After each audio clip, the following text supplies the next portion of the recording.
October মাসে দুর্গাপুজোর সময় শরৎকালের নীলচে আকাশ, তারই মাঝে হাইওয়ে ধরে মিস্টার গ্রেহাউন্ড আমাদের নেক্সন ছুটে চলেছে পাহাড়ের পথে। প্রথমে প্ল্যান ছিল এইভোচিয়ামি নর্থ সিকিম সহ গুরুদম্বার ঘোরা, কিন্তু শেষ মুহূর্তে তিস্তার প্রাকৃতিক দুর্যোগের কাছে মাথা নুইয়ে গন্তব্য বদলে যাব সিল্ক রুট।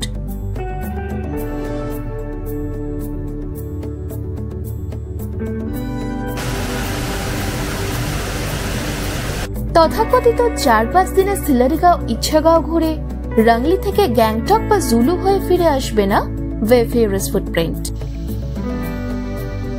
একদমই নতুন ভাবে নিজেদের গাড়িতেই ঘুরবো সিল্ক রুট, গ্যাংটক আর অচেনা নর্থ সিকিমের এক টুকরো। কাঞ্চনজঙ্ঘার মায়ায় জড়ানো এই সিরিজে খোঁজ থাকবে নিজে নিজে সিল্ক রুটের পারমিট করার পদ্ধতি, রুট ম্যাপ, রুট কন্ডিশন, প্রাচীন মনস্ট্রি, প্রচুর ঝর্ণা, গ্যাংটকের ফুড ব্লগ, অফবিট হোটেল ও হোমস্টে, নানা রকম পাহাড়ি খাবারের খোঁজ ও আরো অনেক কিছুই।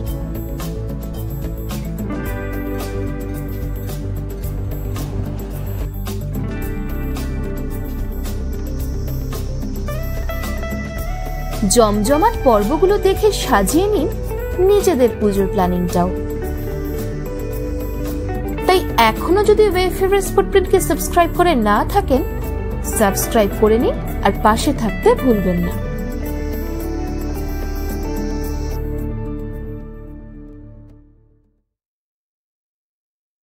শিলিগুড়ি থেকে ঘুরপথে গ্যাংটক যাওয়ার রাস্তায় এক রাত কাটিয়েছিলাম মায়াবী কান্নান ভ্যালি বা দোবান ভ্যালিতে। জঙ্গল ঘেরা দুর্গম অ্যাডভেঞ্চারাস রাস্তায় অফরোডিং করে পৌঁছে গেছিলাম এক স্নিগ্ধতায় মোড়া শান্তিনিকেতনে। গত পর্বে দোবান ভ্যালির দারুণ সেই ভিডিও এখনো দেখে না থাকলে তার লিংক রইল উপরের আই বাটন ও ডিসক্রিপশন বক্সে। পরের দিন কান্নান ভ্যালি থেকে রোরাথাং, পাকিয়ং, রানীপুল হয়ে গ্যাংটক বাইপাস করে গেছিলাম গ্যাংটকের লোকাল সাইট সিইং করে রুমটেক, রাংকা মনস্ট্রি দেখে বানচাকরি ওয়াটারফল ও আরো কিছু জায়গা দেখতে। এই পর্বে খোঁজ দেব সেই সব জায়গাগুলোর।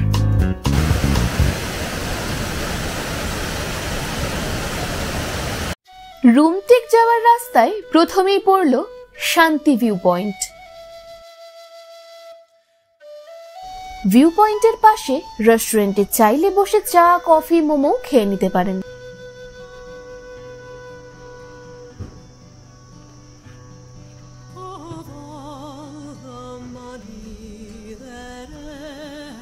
এটা হচ্ছে শান্তি ভিউ পয়েন্ট। এখান থেকে পুরো গ্যাংটকের একটা দুর্দান্ত ভিউ দেখতে পাওয়া যায়। রুমটেক যাওয়ার রাস্তাতে দূরে দুর্দান্ত লাগছে পুরো গ্যাংটক শহর।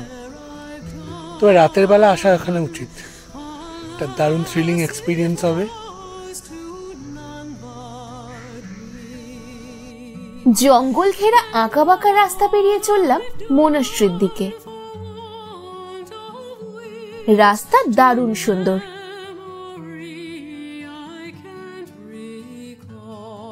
মনস্ট্রির নিচে রাস্তার ধারে গাড়ি পার্ক করতে হয়।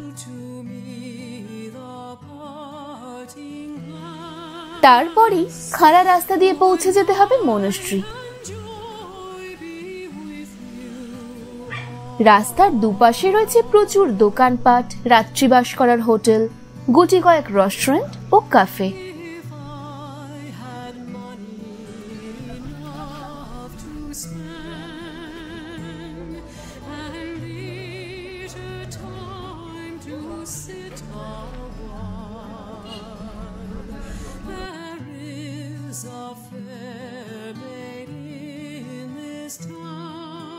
সিকিউরিটি চেক করে মনস্ট্রির ভিতরে ঢুকে আমরা বেশ অবাক। প্যান্ডেলে থাকা মনস্ট্রিতে প্রচুর মানুষ এদিক ওদিক শুয়ে বসে রয়েছেন। প্রথমে ভেবেছিলাম তিস্তার বন্যায় বুঝি দুর্গতরা এখানে আশ্রয় নিয়েছেন, কিন্তু পরে বুঝলাম বৌদ্ধদের বিশেষ উৎসবে এখানে সবাই দেশ বিদেশ থেকে মিলিত হয়েছেন। মূল প্রার্থনা গৃহে ছবি তোলার নিষেধাজ্ঞা আছে, মনাস্ট্রির বাইরের ও ভিতরের দেওয়ালে কালারফুল মুরালস, সূক্ষ্ম থানিকা চিত্রকলা, গৌতম বুদ্ধ ও বৌদ্ধ দেবদেবীর ছবিতে সাজানো। 1966 সালে তৈরি এই মনাস্ট্রি 16তম কর্মাপা লামা রিগপে দর্জে নির্মাণ করেন, যা আজ সিকিমের সব থেকে বড় মনাস্ট্রি। সবুজ ও সাদা পাহাড়ে ঘেরা অপূর্ব সুন্দর জায়গায় গড়ে ওঠা রুমটেক মনাস্ট্রি গ্যাংটক থেকে মাত্র 24 কিলোমিটার দূরে। গ্যাংটকের ফুল যে সাইট সিইং গাড়ি নিলে রুমটেক ঘুরতে নিয়ে আসেন ড্রাইভাররা। মনাস্ট্রির পিছনে 16তম কর্মাপা লামা রিগপে দর্জের সমাধির উপরে গোল্ডেন স্তূপ রয়েছে, সেখানেও ছবি তোলা যায় না।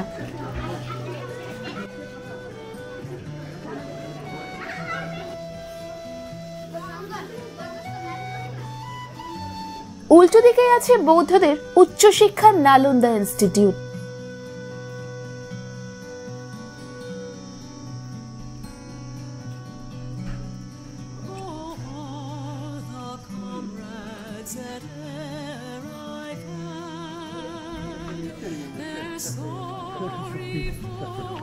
আমরা এখানে ঘুরে নিচে নামতে গিয়ে একটা ক্যাফেতে খানিকটা সময় আড্ডা দিয়ে নিলাম।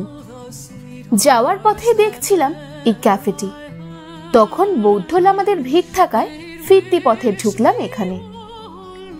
হাজেলনাট লাতে আর ওয়ালনাট ফাজ খেলাম, দারুণ সেটার স্বাদ। কফি ছাড়াও এখানে পিৎজা, প্যাটিস, ব্রাউনি অনেক কিছুই পাওয়া যায়।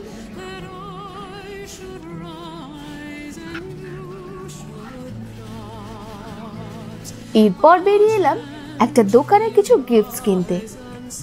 এখানে magnet, mask, statue, T shirt, keyring এইসবের স্টক বেশ ভালো।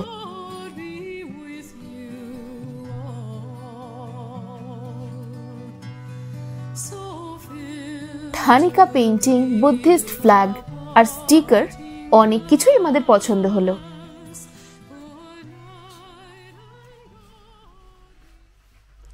আবার বেরিয়ে পড়লাম রাংকা মনাস্ট্রি ঘুরতে। এই রাস্তা মূল গ্যাংটকের বাইরে, তাই গাড়ির ভিড় একদমই নেই। বৌদ্ধ পতাকা ও সবুজে ঘেরা এই রাস্তার কন্ডিশন মোটামুটি হলেও পাহাড়ি সৌন্দর্যে আপনার মুড ভালো হয়ে যাবেই।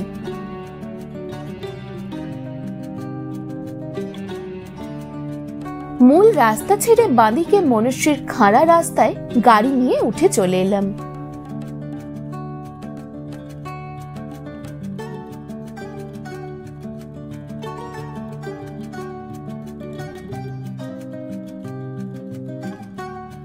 বাঁদিকে পার্কিং এ গাড়ি রেখে প্রথমে দেখলাম কয়েকটি সুদৃশ্য স্তূপ।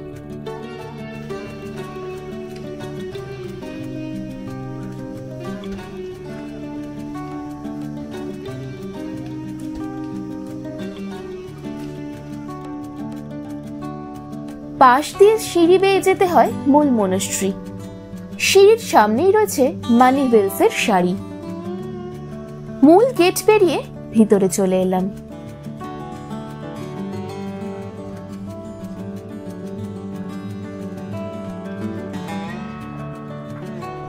এখানে টুরিস্ট একদমই আসেন না, ফাঁকা মনাস্ট্রি দেখেই সেটা বোঝা যায়। আমাদের পছন্দের রোড ট্রিপ নিয়ে ট্রিপলিং ওয়েব সিরিজের কিছু দৃশ্য এখানেই শুট করা হয়েছিল, তাই আমরাও এখানে ঘুরে গেলাম। বেশ কিছু সিঁড়ি বেয়ে উঠে ঢুকলাম মনাস্ট্রিতে।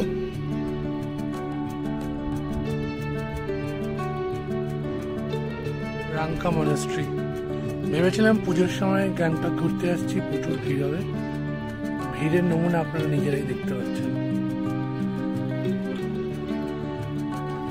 এখানেও মনাস্ট্রির ভিতরে ছবি তোলার বারণ।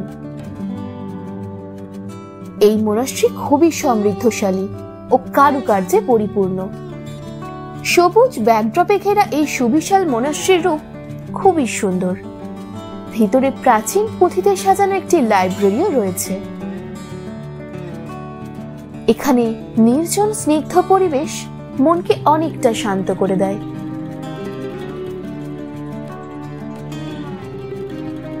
বেশ কিছুক্ষণ এখানে সময় কাটিয়ে বেরিয়ে পড়লাম বানঝাঁকড়ি জলপ্রপাত দেখতে। লোহার ব্রিজ পেরিয়ে বাঁদিকে গেটে পৌঁছে বুঝলাম এটা শুধু ঝর্ণা নয়, এই সুন্দর ঝর্ণা ঘিরে তৈরি হয়েছে একটি সুন্দর পার্ক। আমরা টিকিট কেটে ঢুকে গেলাম সামনের বিশাল পার্কিং এ।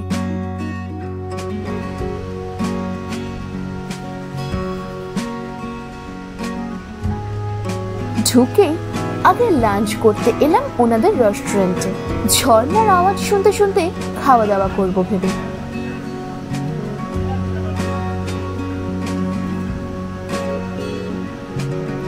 সপ্তাহের মাঝে দুপুরবেলা সেভাবে ভিড় নেই, তাই ঝটপট অর্ডার করা ফিশ ফিঙ্গার, চিলি চিকেন আর বাটার গার্লিক প্রন চলে এলো। দুর্দান্ত রান্না, দামও আকাশ ছোঁয়া নয়, সাধ্যের মধ্যেই।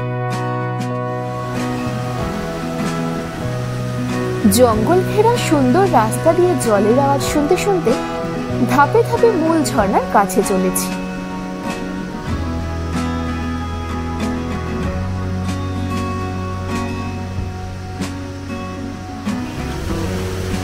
এখানে জিপলাইনের মতন অনেক অ্যাডভেঞ্চার অ্যাক্টিভিটি রয়েছে।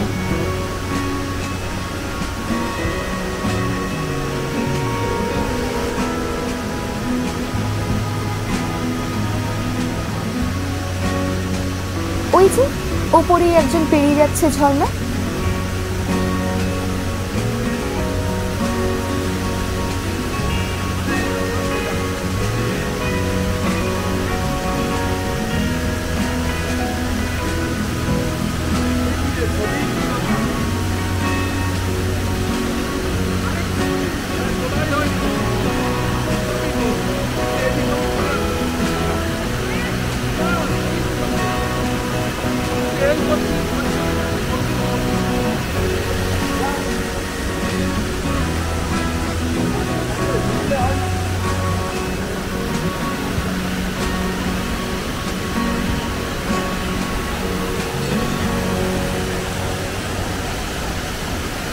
জলের খুব তোড়, শব্দেই সেটা বোঝা যাচ্ছে।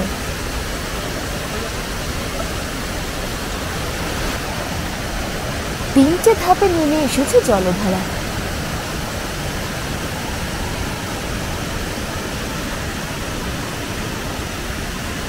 এখানে ঘুরতে আসলে হাতে কিছুটা বাড়তি সময় নিয়ে আসবেন, কারণ এখানে এলে চট করে ফিরে যেতে ইচ্ছা করবে না।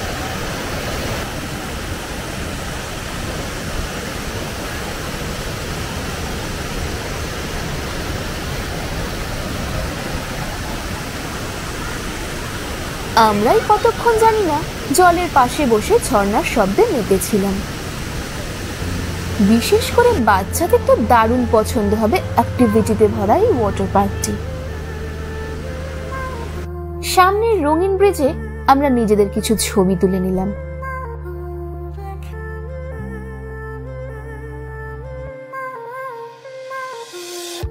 এখানে একটা পুলে বোটিং করার ব্যবস্থাও রয়েছে, তবে আমাদের সেসব ইচ্ছে হয়নি। রাঙ্কা মনশ্রী ও Banjhakri water park Gangtok sightseeing এর মধ্যে কিন্তু পড়ে না, তাই এগুলো ঘুরতে আলাদা গাড়ি ভাড়া করতে হবে।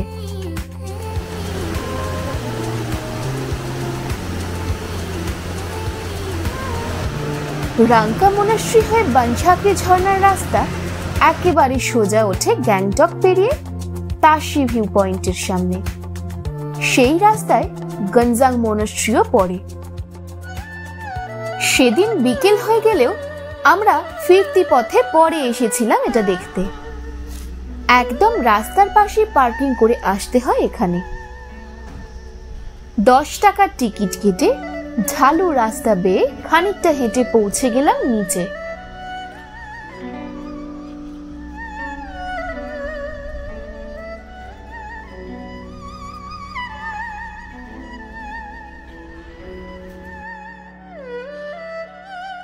এই মনস্ট্রি অনেকটাই নতুন। 1981 সালে তৈরি এই মনস্ট্রি মুরাল আর পেইন্টিং এ সাজানো। এখানেও মূল উপাসনা গৃহে ছবি তোলা যায় না।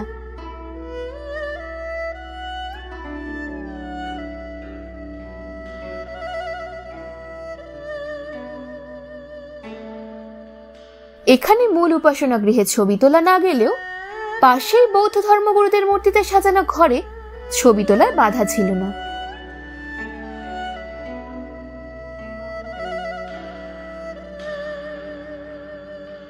উল্টো দিকে মোমবাতি জ্বালিয়ে রাখার একটা ঘরও রয়েছে।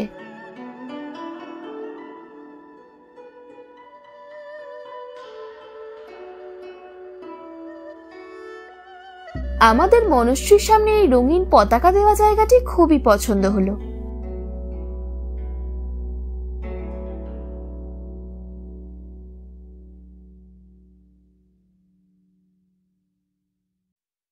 খানিকটা সময় কাটিয়ে গেছিলাম তাশি ভিউ পয়েন্ট। সেখানেও রাস্তার পাশে গাড়ি পার্ক করে গেছিলাম ভিউ পয়েন্টে। কিছু সিঁড়ি বেয়ে উঠে ভিউ পয়েন্ট পৌঁছে গেলাম। অক্টোবরের সুন্দর নীলাভ আকাশ সেদিন মেঘে ঢাকা থাকায় ক্যামেরায় বোঝা না গেলেও খালি চোখে দেখা যাচ্ছে উঁকি দেওয়া মাউন্ট কাঞ্চনজঙ্ঘা।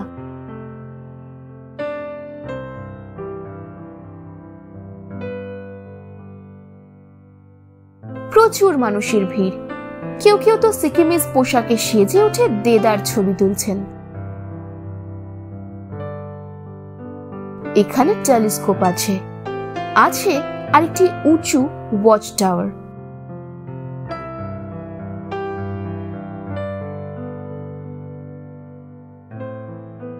তবে দুটোতেই আলাদা পয়সা লাগে। সেভাবে ভালো ভিউ না পেয়ে ফিরে গেছিলাম পরের জায়গাগুলো ঘুরতে।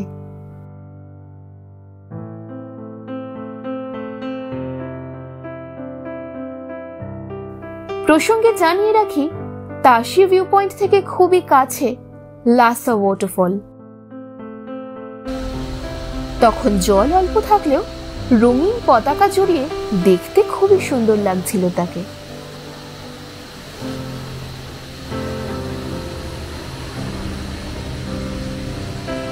উল্টো দিকে পাহাড়ের ঢাল থেকে কাঞ্চনজঙ্ঘাও দেখা যায়।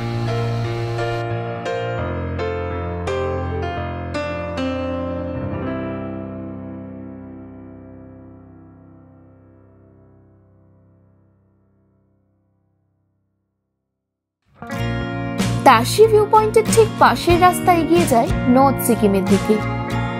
Gonjang monastery, Tashi view point ও লাসা ওয়াটারফল সবই আমরা পরে গ্যাংটক ফিরে এসে আলাদা দিনে গেছিলাম। যাওয়ার রাস্তায় পরে বলে আপনাদের সুবিধার জন্য একই পর্বে সেগুলো দেখিয়ে দিলাম। সন্ধে নেমে আসছে। এই সবুজ রাস্তা সোজা নিয়ে যায় নর্থ সিকিমের মাঙ্গন শহরে। তবে আমরা যাচ্ছি কাবি শহরে, গ্যাংটক থেকে 15 কিলোমিটার দূরে। সময় লাগবে আধ ঘন্টা মতন। খুবই সুন্দর ও মসৃণ রাস্তা, তবে আলো কমে আসায় জোরে গাড়িও চালানো যাচ্ছে না। এছাড়াও কদিন আগে তিস্তার বন্যায় ওদিকে সবই বন্ধ, তাই টুরিস্টদের গাড়ি চলাচল করছে না। ফাঁকা রাস্তায় আমরা এগিয়ে যাচ্ছি। অবশেষে সে বিখ্যাত ব্রিজ পেরিয়ে সিকিমের উত্তর ভাগে ঢুকলাম।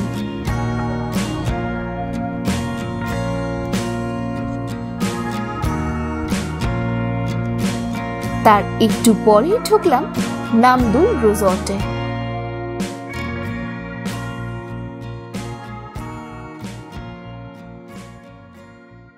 আমাদের অফবিট উত্তর সিকিমের রিসর্টে থাকার অভিজ্ঞতা আর একদম অচেনা কয়েকটি টুরিস্ট স্পট নিয়ে ফিরে আসছি আগামী পর্বে। একদম মিস করবেন না সেই স্পেশাল এপিসোডটি। তাহলে খুব তাড়াতাড়ি দেখা হচ্ছে ওয়েফেয়ারস ফুটপ্রিন্টের পরবর্তী গল্প কথায়।